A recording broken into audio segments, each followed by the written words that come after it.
guys, so today I wanted to do a game review of Rage 2. I just literally completed it about 10 minutes ago and it was good. If you're like me, you're a fan of the first one. So I'm going to do three things with this video today. Kind of going to go overall rating, personal thoughts, and then kind of little technical bits with the actual game. So part 1, overall thoughts. I'd give the game a 6 out of 10. If you're like me, I was a massive fan of the first one. It had that kind of outlandish Mad Max kind of style to it. But with Rage 2, as you can see from the kind of front cover, it goes more in this kind of neon-y, sort of futuristic wastelander kind of vibe. Which, compared to the last one, it kind of works, kind of doesn't. With me, which really made the first Rage the kind of exciting, expressive thing, was this idea it was outlander, it was really kind of post-apocalyptic, and it had that style. With Rage 2, and like I think what they've kind of gone with the cover as well, we can kind of see a more futuristic take. We have things like drones and more kind of futuristic in styled weapons, which, you know, compared to the last one, it does bring that kind of element to it. Overall, the open world kind of style of it, it worked and it didn't work. Bits felt a bit kind of pointless in the sense of you travel somewhere and there wouldn't be a lot there, but there'd be a lot to drive around and kind of shoot at.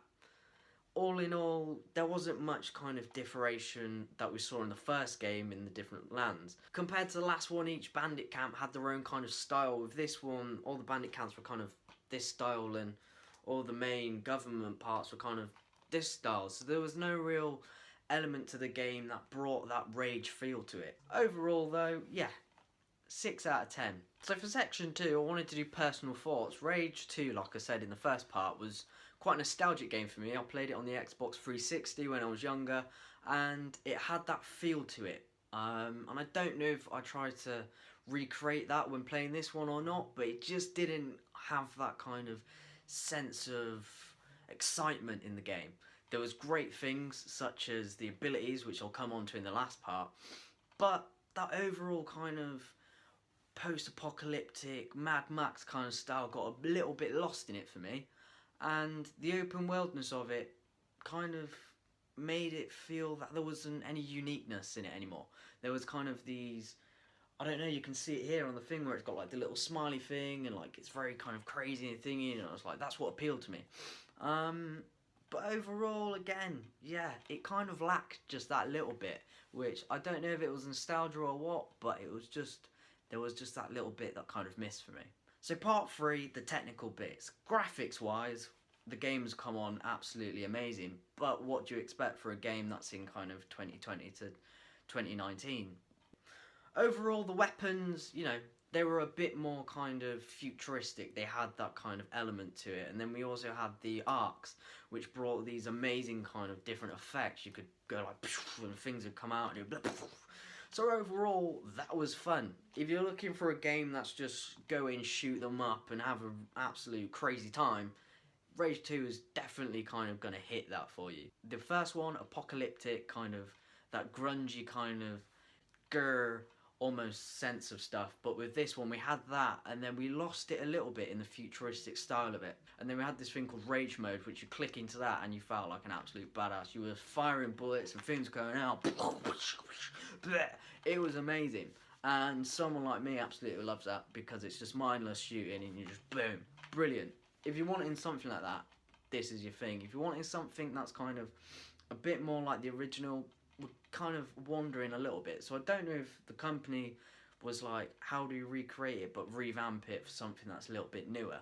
Maybe that's what they went for, I don't know.